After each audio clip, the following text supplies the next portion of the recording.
네, 반갑습니다. 산골짜기 TV 홍근대 목사입니다.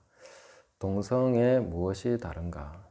동성애가 다른 죄와 구별되는 점이 무엇인가 하는 것을 말씀을 드리려고 합니다. 저는 동성애자를 혐오하지 않고 사랑합니다. 또 우리 모두는 다 하나님 앞에 죄인이고 용서와 은혜가 필요한 사람들인 것을 인정합니다. 그렇지만 이 동성애에 관련해서 우리가 살펴보면은 여러 가지 어떤 입장들이 있는 것을 봅니다.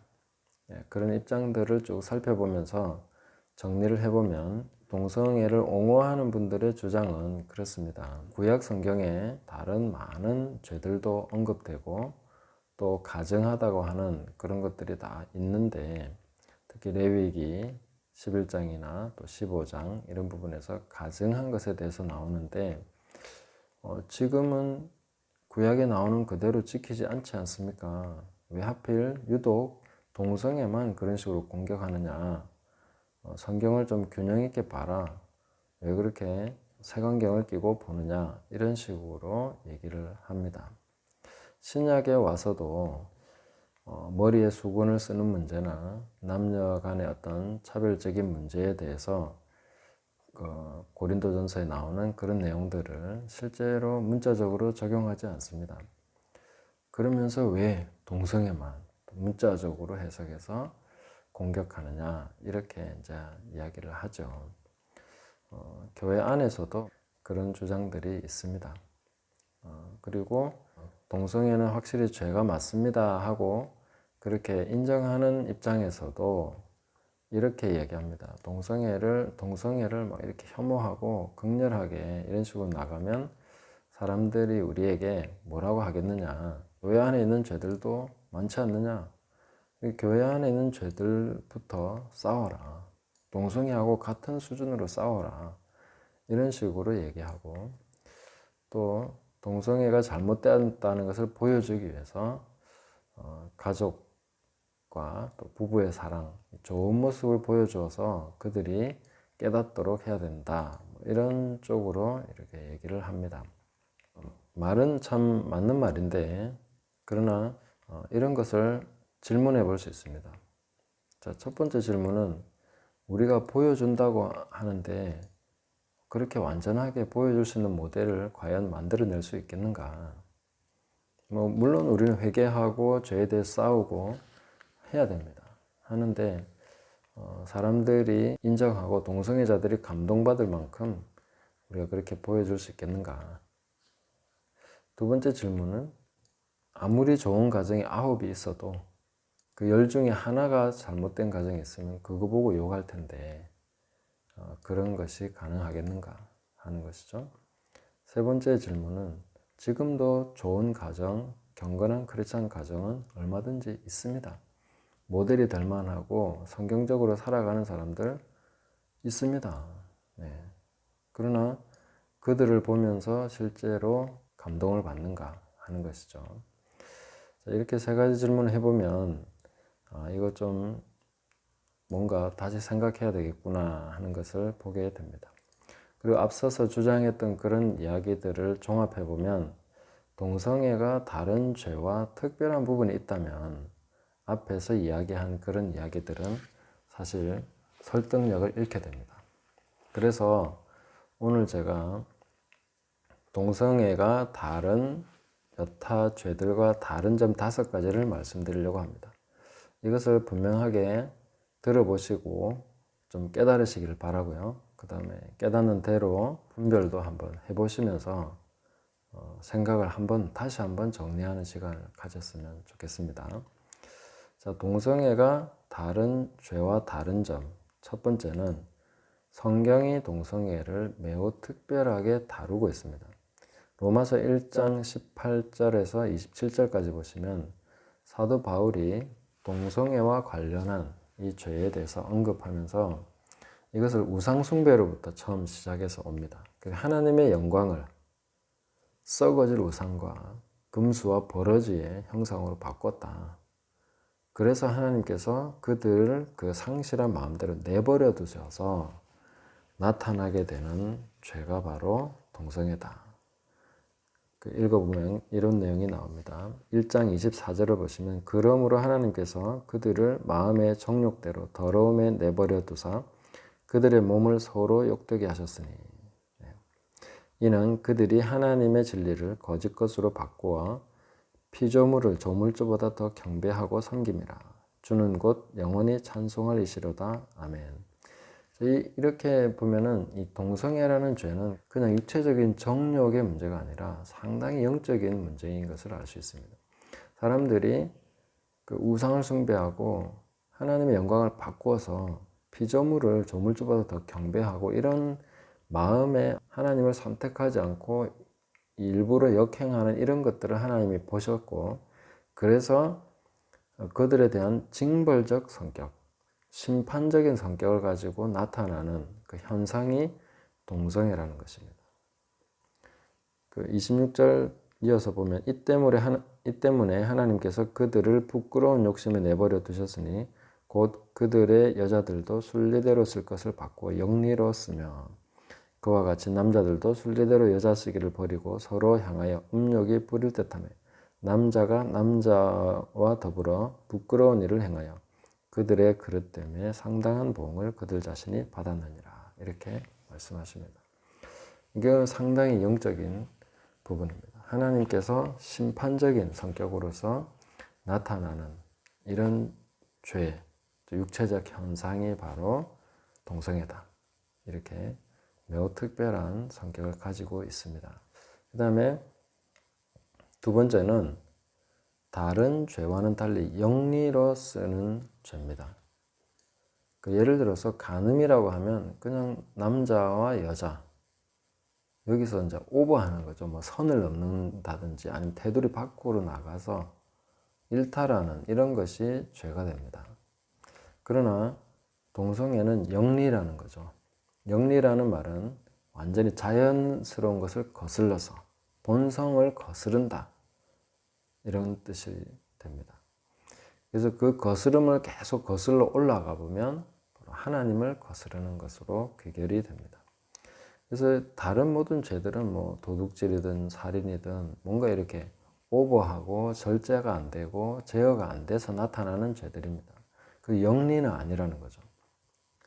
그러나 동성애는 영리입니다. 아예 그냥 이게 바꿔버리는, 본성이 바뀌어져서 하나님을 대적하는 것이 그냥 본성화돼 버린, 그죠? 자연을 거스르는 것을 본성화 시켜버리는 것이 동성애라는 거죠. 그럼 세 번째로 우리가 살펴볼 것은 종말에 관영하는 죄로서 동성애, 특별히 나타나는 것입니다. 예수님은 마지막 때가 노아의 때, 롯의 때와 같다고 하셨습니다. 누가복음 17장 26절에서 30절 보시면요. 노아의 때에 된 것과 같이 인자의 때에도 그러하리라. 노아가 방주에 들어가던 날까지 사람들이 먹고 마시고 장가들고 시집가더니 홍수가 나서 그들을 다 멸망시켰으며 또 롯의 때와 같으리니 사람들이 먹고 마시고 사고 팔고 심고 집을 짓더니 롯이 소돔에서 나가던 날에 하늘로부터 불과 유황이 비오듯 하여 그들을 멸망시켰느니라. 인자가 나타나는 날에도 이러하리라. 인자가 나타나는 날에도 롯의 때, 노아의 때와 같을 것이다 하셨는데 이 두 때의 아주 특징적인 내용이 바로 동성애다. 이것을 보실 수가 있습니다. 노아의 때에 무슨 동성애냐? 함의 경우를 보면 알 수 있습니다. 홍수가 끝나고 노아가 포도를 재배해서 그 열매를 가지고 술을 담궜는지 아니면 일부러 술을 담지 않더라도 포도 주스를 좀 보관하다 보면 이렇게 알코올화 되는 거죠. 그걸 마시고 취해서 이제 있을 때에 함이 와서 아비의 하체를 범했다, 이런 내용이 나옵니다. 그 당시에 관영했던, 그래서 그것 때문에 멸망했던 그런 사람들의 죄를 함이 버리지 못한 것이었죠. 남아 있었다, 이렇게 볼 수가 있습니다. 그리고 예수님께서 이 시대에 노아가 방주에 들어가던 날까지 사람들이 먹고 마시고 장가들고 시집가더니 이렇게 했는데 장가 들고 시집 가더니, 그전에는 제가 이런 각도로 성경을 본 적이 없었는데 혹시 이것이 남자끼리 장가 들고 여자끼리 시집 가고 이런 게 아닐까 하는 생각도 해보게 됩니다. 롯의 때에도 특징적인 것이 천사 둘이 이제 그 소돔의 죄악이 어느 정도인가 하는 것을 보기 위해서 갔는데, 그게 롯의 집에 들어가게 되죠. 그 상황에서 그때 온 동네 사람들이 다 몰려왔다 했습니다. 예, 몰려와가지고 내놔라.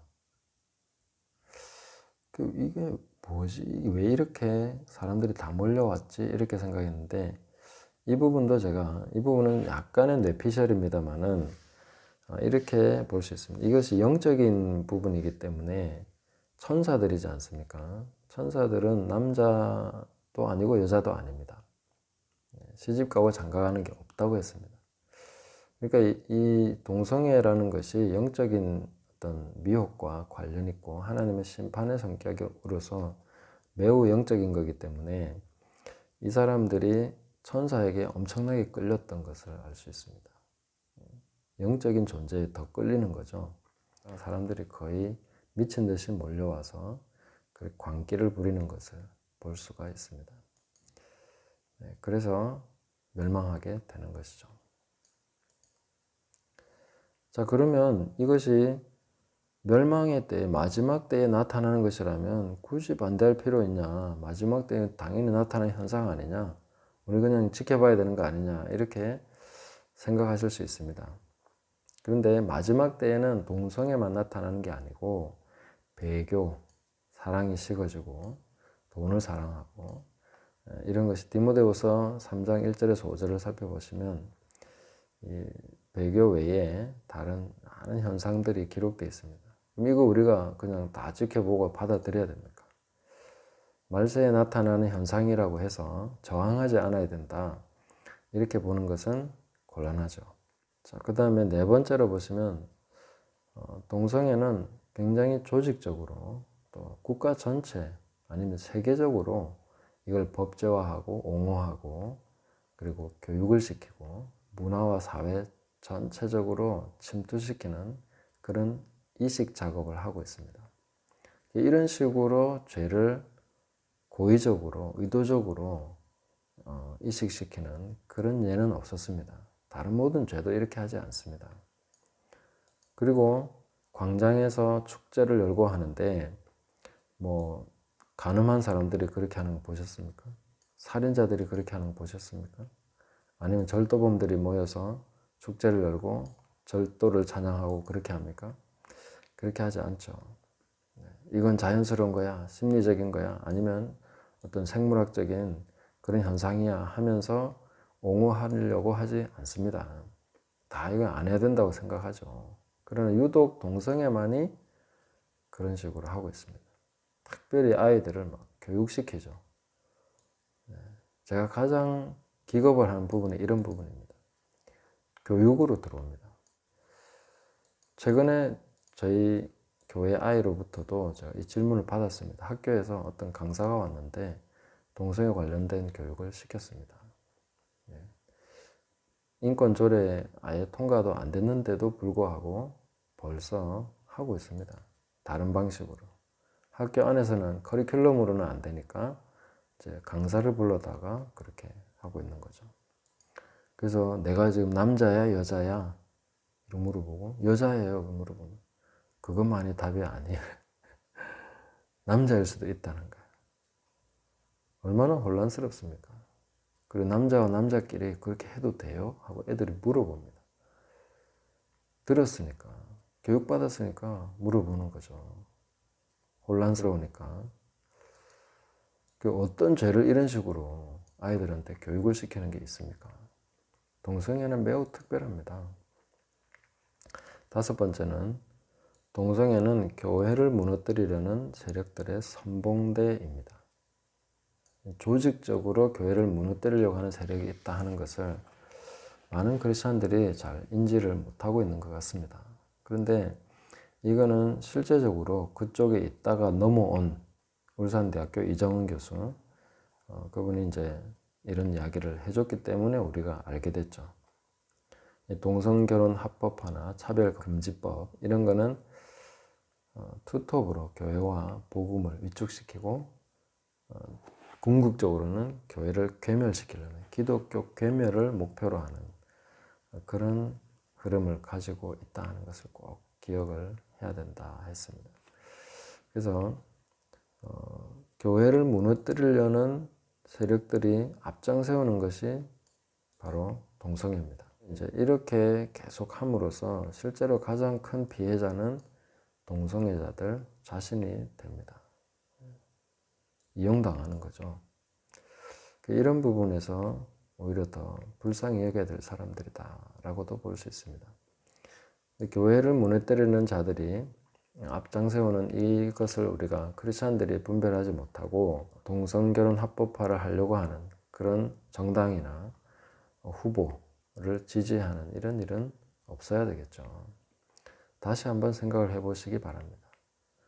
물론 하나님께서 원하시는 것이 동성애 없는 세상 이것만 원하시는 건 아니죠. 그렇지만 잘 생각하셔야 됩니다. 대놓고 교회를 무너뜨리려는 세력, 그것을 궁극의 목표로 삼고 있는 그런 사람들을 크리스천이 지지하는 일은 없어야 되겠죠. 그래서 결론은 동성애는 다른 모든 죄와 구별되는 아주 특별한 죄다 하는 것을 기억하십시오. 감사합니다.